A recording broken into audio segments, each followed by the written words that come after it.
News update. I have finished yet another book. This one called Being Logical by Mr. D.Q. McKerney. I think I said that right. This book is pretty much a treatise on how to think more logically.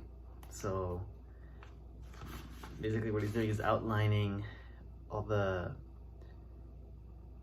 right mindsets and steps and forms on what makes an argument logical.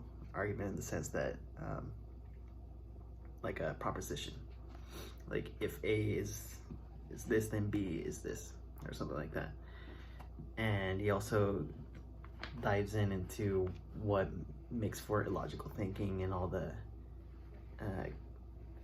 different forms in which that takes place, which most of the time would mean assuming something that is not necessarily true, mostly because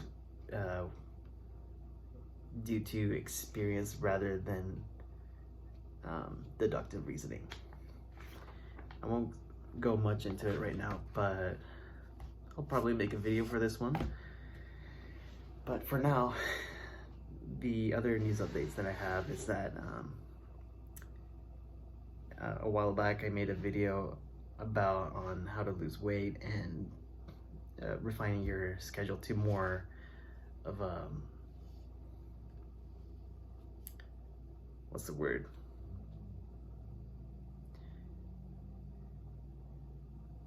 More like specific principles that you follow on how to eat properly, sleep properly, and essentially live properly. Last time, from what I wrote in the other videos, like to eat only when you're hungry, meaning that either your stomach feels empty or it starts hurting. That's basically when you're hungry, and which is different from craving, which is that feeling that you want to taste something specific, you know, that watery feeling in your mouth.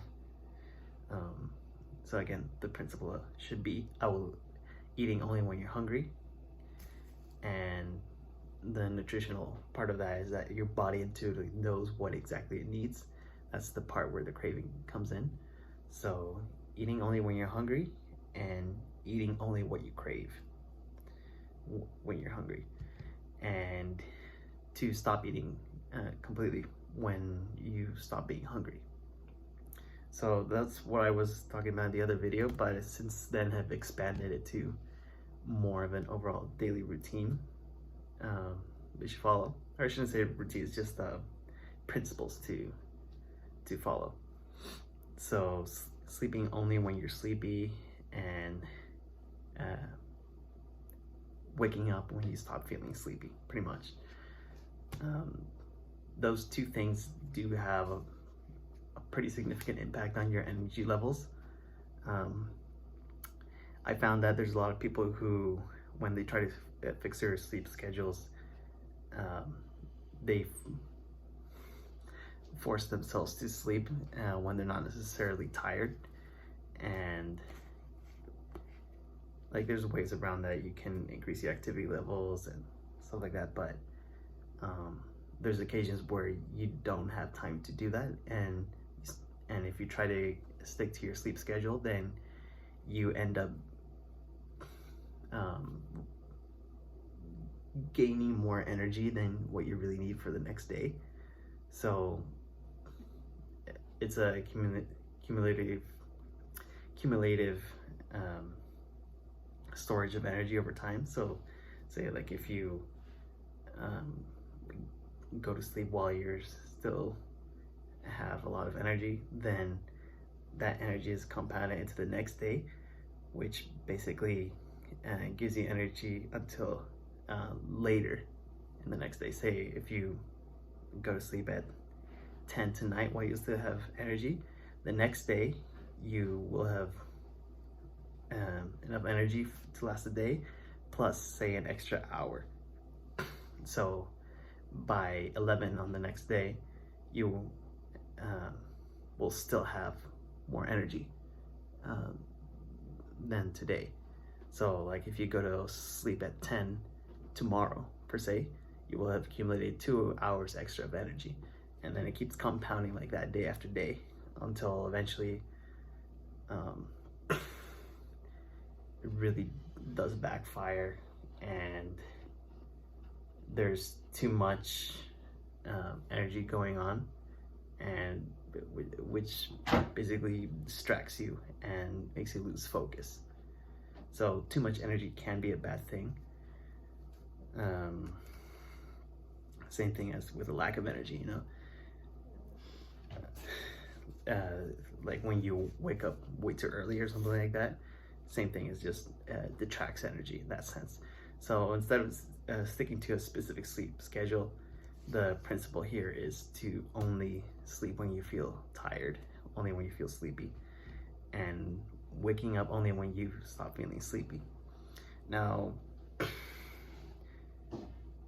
that one part, it is pretty important to kind of force yourself to wake up, in a sense. Like, you have that first moment when you wake up and you feel, oh, I'm sort of awake, but then you have all the sleep hormones making you want to sleep some more. It's at that point where you shouldn't sleep anymore and just go with the first impulse that your body naturally had, which was to open your eyes and be aware that you're even awake. So go with that and wake up at that point. And then from that, if you follow all those principles consistently, you'll find that it starts to mess around with your schedule quite a bit. Or I should say it's the other way around, that your schedule starts messing up with your biology in that sense, and it gets hard following those principles. I mean, I think from last time that I told you that following these eating principles, I lost over 20 pounds, but now I pretty much stuck a plateau, simply because I found that I had to eat at specific times so that I don't go without food during the day where I would be stuck doing something else. I mean, that's just how the schedule works in that sense. And yeah, I mean, it's one thing to go along with their more classic diets on eating specific things, eating a specific schedule, portion control, things like that. But overall, it does have also a compounding effect on your biology, where it's, in my opinion, it's really just unnecessary to focus so much on something that should be so intuitive.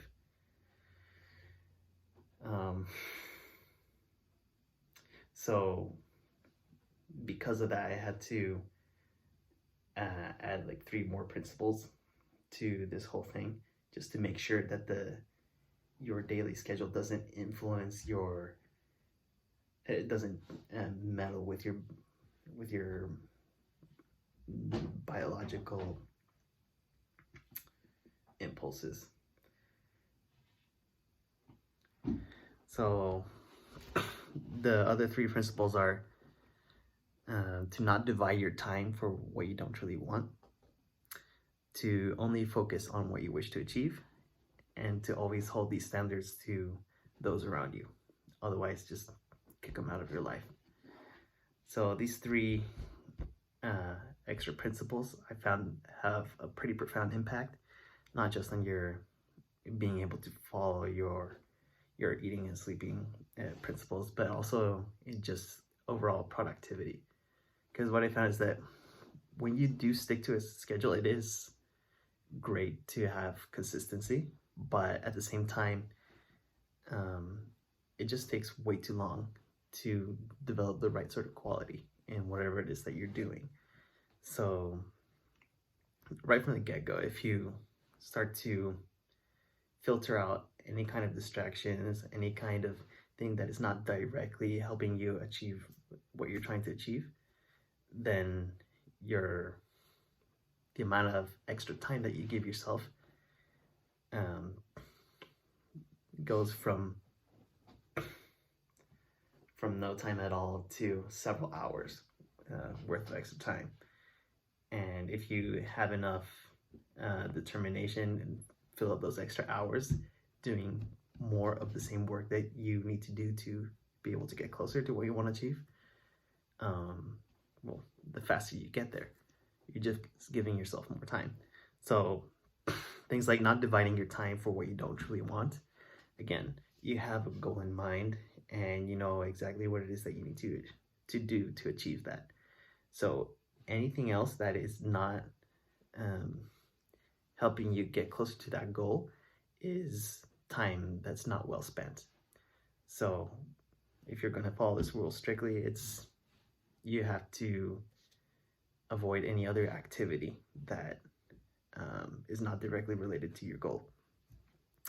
And the other principle, to focus only on what you wish to achieve, is kind of like a rewording of that same thing. It's more of the mental side, I guess, in this sense, where you have more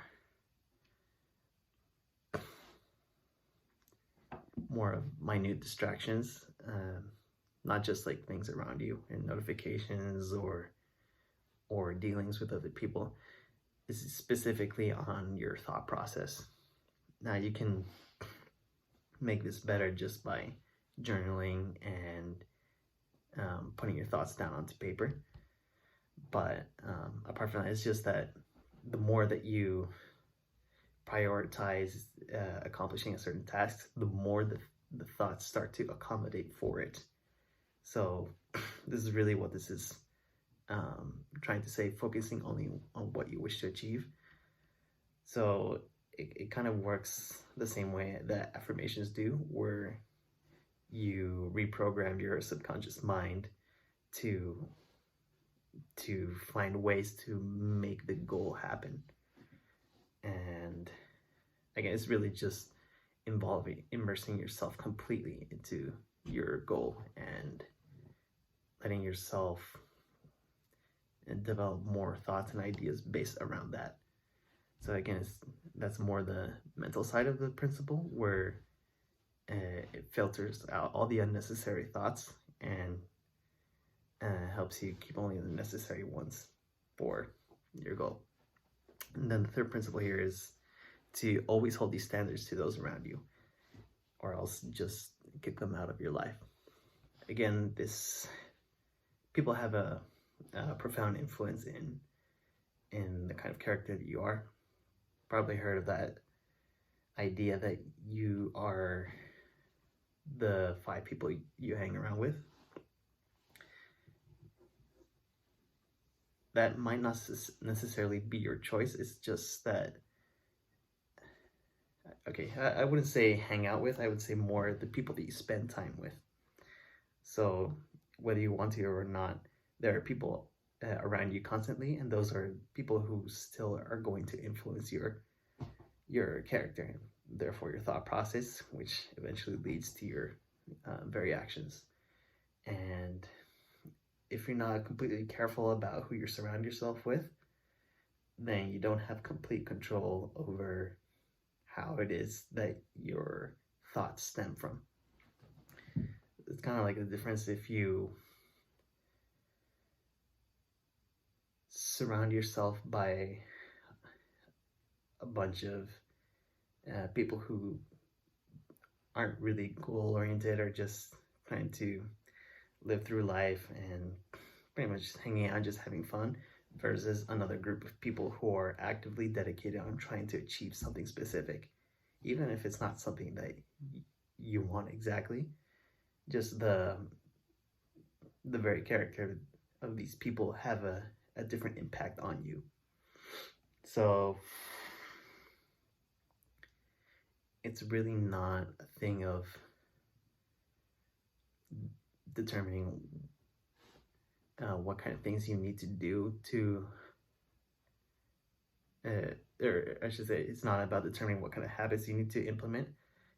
It's easier to decide on what kind of people you want to be like and then spend your time most around them. And if you can't, then either have their books, their videos, their podcasts or whatever around you at all times, and to just completely submerge yourself in that world.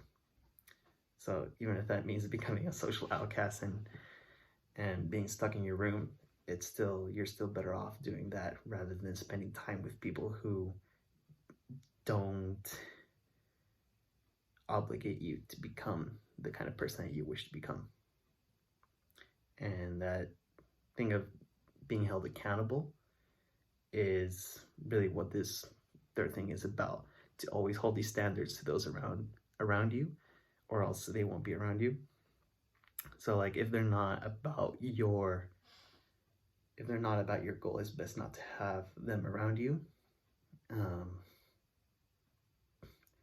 Same way how people keep you accountable, forcing you to achieve what it is that you want to achieve, same thing you do to them. That's what makes for a great team. Again, these principles are pretty vague, but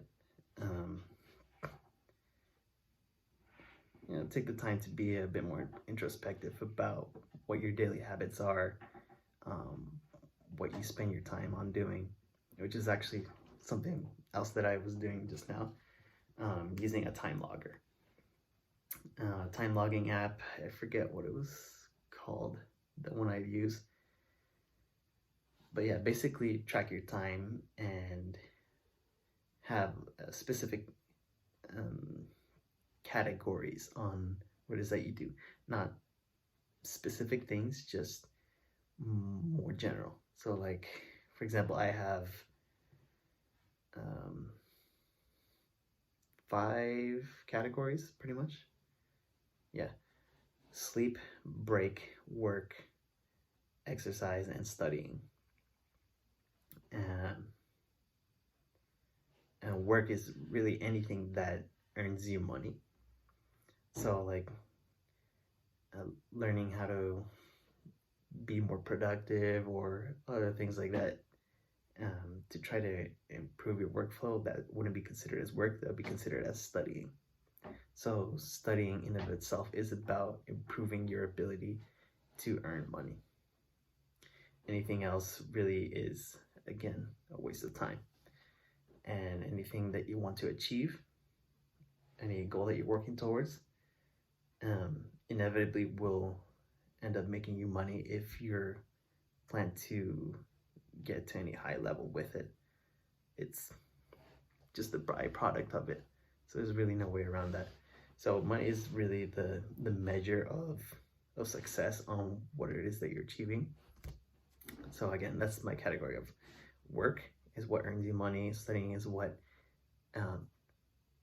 helps you know how to earn more money from what you're putting in. Sleep, well, that's what it is. Exercise, anything that gets you moving. And break is pretty much anything else. So that goes a wide range from eating to watching movies to basically just transporting yourself from activity to activity, all of that. So I found that for me, spend around 30% sleeping, another 30 to 40% on break, and the rest of it is divided between work, studying, and exercise. I do want to change that. I don't want to be taking as much of breaks as I am now. But yeah, that the same way how that helps me put into perspective how exactly I am spending my time, is one way to keep myself accountable. So that's pretty much how I was able to finish this book, apart from the $10 bookmark that I had here. $10 bill helps me stay inspired to earn that money. But anyways,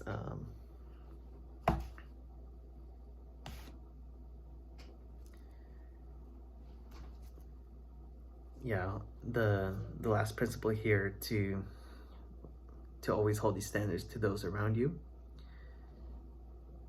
That's the one thing I would say to be the most strict about, even more than these eating, sleeping, dividing your time and things like that. to always hold these sort of standards to all the people around you, either they're going to love you for it or they're going to hate you for it. So the ones that hate you, they'll naturally gravitate away. But those who will love you for keeping them accountable to these kinds of standards, then those are the kinds of people that you need to have around you, which inevitably helps you develop the right kind of habits. Similar people have similar thoughts, which would have similar actions. So to be more strict with that last one. Hold these standards to those around you. Okay, bye.